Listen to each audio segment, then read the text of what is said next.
today we'll talk about how can you fix this problem or know how you can do that on your Clash of Clans app. So all you have to do, so you just click here on settings, click on it here. When you just click on settings, it's going to show for you a list like this here.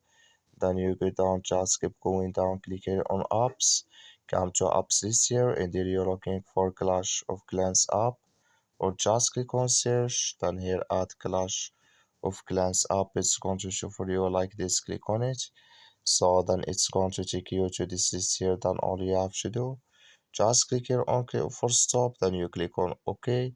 Then you go down, just click here on storage here, come to storage list, just click on clear cache. Then all you have to do, so you just go to your Play Store, click on it here, then you search for Clash of Clans app. It's going to show for you like this.